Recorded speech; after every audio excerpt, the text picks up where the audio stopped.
Partner wants me to rehome our 3-year-old dog due to her anxiety or we will break up. A few months into our relationship my partner got rid of her cats because I am deathly allergic. I did not ask her to do so.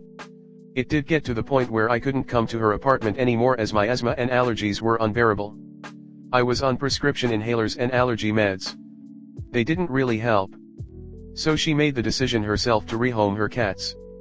I was grateful and honestly shocked. She has a dog which we both love and I am not allergic to. A few years go by and she wants another dog to keep the other one company. I don't want this and tell her that. A few months go by and she says she really wants another dog and says she'll take care of it 100%. I agree because I want her to be happy. She gets a puppy. And she solely takes care of it for a few months. I help out occasionally. Puppy starts to show behavioral issues. Barking, lunging, shaking, chasing other dogs, skateboards, bikes, strangers. Partner notices this and immediately wants to rehome the dog as she says this isn't normal and won't go away. I am stubborn and think I can fix the dog. Both my partner and I spend every day training the dog. She really did a great job trying to help the dog and I could tell how stressed she was getting. I was stressed as well. Some of the situations were infuriating. It really was one of the worst times of our life. This period lasted for 2 years. We go through a few dog trainers with no luck. Find a new trainer who fixes the dog and makes it manageable. Year goes by. Dog still is stressful to deal with at times. Partner has anxiety and is super stressed. Partner is traumatized by the dog essentially. We have many arguments about the dog. I want to make the dog better and not give up on it. The dog is just scared and anxious and needs to be shown the correct way to act. Partner wants to not be stressed and depressed because of dog. Almost break up numerous times because of dog and other issues. The dog is much more normal now though. Can walk and take to a park, meet other calm dogs. Almost a normal dog. Has come such a long way and I am really proud to see her being happy and doing so well. I put countless hours and tears into this dog. Present day. I am solely handling the dog. Partner refuses to do any activities with the dog around. Resents the dog. Resentment between us. She hates the dog and can only view it as a problem dog. No matter what I tell her about how well she's doing, she says the issues are still there and she will still be stressed if we do anything with the dog. Will not budge on her view of the dog. Traumatized no doubt. And I don't blame her. But I am faced with a decision now. Give up the dog or leave the relationship. Our relationship is not perfect. Far from it. It could be. Who knows? Lots of arguing and miscommunications. She got rid of her cats for me and is hurt I won't get rid of the dog for her. It makes me incredibly sad to think of letting go of the dog. It's my first dog I've had. And we are a good fit. It's taught me a lot about life and myself and I think made me a better person. My partner has made me a better person as well and helped me a lot through tough times. Our relationship is not perfect. She's from another country. Is here because of work and stayed because of me. We can't move to her country, which is where we want to be, because of me. She won't marry me because of the dog. I am stuck. Leaning towards keeping the dog. I feel like I would resent her for making me get rid of the dog. I feel that getting rid of the dog would not solve all our problems. We butt heads about a lot of things. She's risk avoidant and worries. I am the opposite. A few months ago I was actually on board with rehoming her. Made a CL post and got some replies. Most of the replies were from people in similar situations. So basically the dog would still be in the city and in less capable hands. I ended up changing my mind because it just doesn't feel right to me. I'm heartbroken either way. But the biggest thing I'm considering is how I would feel after getting rid of my dog and how our other relationship issues would heal. She has trust issues with me and isn't affectionate towards me. My love language is physical affection. The trust issues are a big deal. I don't know if she can see me in another light. I think it's foolish to think that getting rid of a dog would help any of the other problems we have. I could go into much more detail, but I'll stop. I would like to know what some of you think of the situation and what you would do in my shoes. Comment. You have already chosen your dog over her, deep down in your heart of hearts. Be honest about it and break up in a civilized manner. I agree. And I also think that's totally fine. Sometimes when we have to choose between two things, It just shows us how we actually felt about each thing all along. The situation sucks, but it is what it is. That might be true, but even if he didn't, this relationship has been through too much. Everyone involved just has to take an L and hopefully find a dog-friendly apartment. Disagree. She worked hard on training and management for a time. At this point, in spite of the dog's continued progress, she won't even be around the dog. I don't think that's a good shot at all. I have an anxious reactive dog. I know that their stresses can traumatize humans, too. But refusing altogether to interact with the dog you chose to bring into your home is not a fair shot. The dog's problems are not the dog's fault. As humans, we have tons more capacity and resources to put the stuff into perspective or seek out extra help as we need to heal than dogs have. Not everyone is equipped to handle a behavioral case. The best thing you can do for an animal is recognize you can't handle their adequate care and find someone who can, and the sooner the better. That assumes living with a behavioral case is only burdensome if you need to handle it directly, but even living in that situation is too much for some. She is right to recognize she cannot handle it, however that may just mean the relationship has reached an impasse.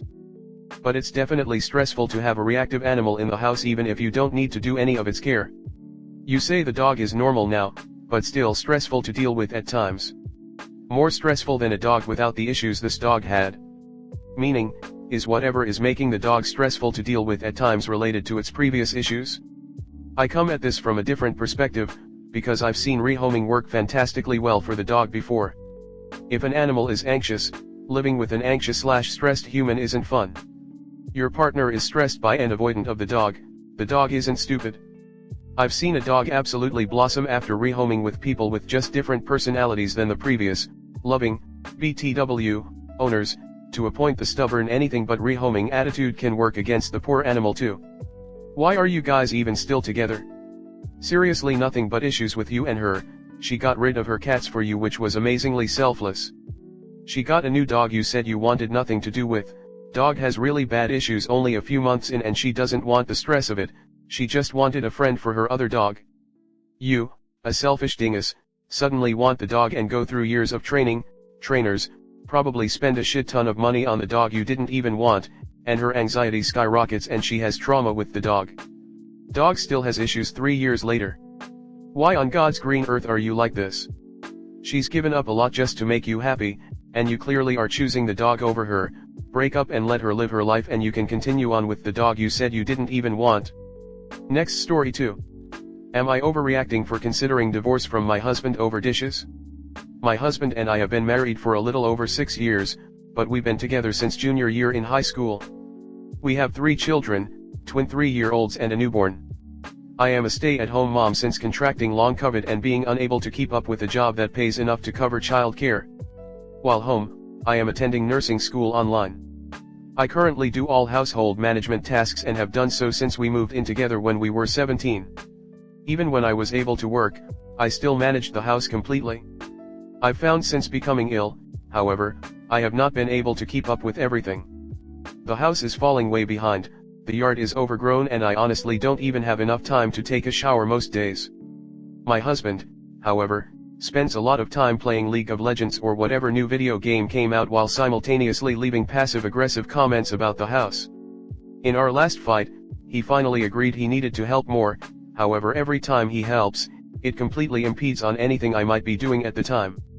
If he's making dinner, he's constantly asking me to clean certain areas, take out the trash, cut vegetables for him or anything else. If he's watching the kids, he's always handing them off to be changed or dealt with if they are getting out of hand, that's if he even gets up from his game. If he's cleaning anything, he gets more and more upset due to the mess or things I may have not done. Tonight was the final straw for me, however. I was finishing up my final presentation for school and asked if he could handle making dinner. While cooking, I had to get up on 9 different occasions before I finally just closed my laptop and decided I would stay up late when everyone went to bed to finish. After we finished eating, he just said alright, you've got the dishes and walked into his computer room and started gaming. When I got into the kitchen, there were so many dishes in the sink and all over that I broke down. I grabbed the kids and I left to stay with my mom. He's currently texting me threatening to take the kids because I'm unfit to care for them without him, since he makes all of the money and owns the house. He says that I'm blowing this completely out of proportion and, because he's the only person working, I shouldn't expect him to deal with my responsibilities. I'm just not really sure what to do, at this point. We've gotten in so many arguments, usually started because my husband got tired of the house being messy. I'm currently seeing a therapist because my anxiety is absolutely out of control, but if I mention my husband to my therapist, it starts another fight. I don't think I can physically continue to meet all of his demands. I've tried everything. Planners, task apps, a home health aide, etc. Nothing has helped get this house in better shape. Every single day it piles up a little bit more, and every single day I get more and more stressed out that he's going to blow up any moment. The issue is, he's right. I don't have money of my own to take care of the kids and I don't have anywhere I can go. So walking out was probably the worst decision I could have made. Comment. As they say, it's not about the dishes up. This is about a pattern of neglect. You're staying at home juggling 3 kids, which is insanely hard. Now you're not feeling well. He should want to do his part because he loves you, and now that you're not feeling well, he should want to do more. Try this. Maybe explain to him that you both have jobs. His job is whatever it is he does for a living. Your job is taking care of 3 kids. At night, both are off duty. Therefore everything that comes next, the cooking, the cleaning, the taking care of 3 kids, that's shared. That's how this works. It doesn't mean everyone splits everything 50-50ths, but it does mean that the total amount of work gets split roughly even. He doesn't get to just contribute the output of an 8-hour workday, while you work every waking moment. That's not how it goes. Your husband sounds borderline abusive, and I think you should stay with your parents for the time being. Based on your comments in the thread, this marriage sounds irreconcilable and emotionally and financially abusive. You need to record your discussions with him and see a lawyer. Definitely divorce. If you can, set up your own apartment or living situation with your parents so you can prove in court that your place is clean and tidy, and is a good place for the kids to stay.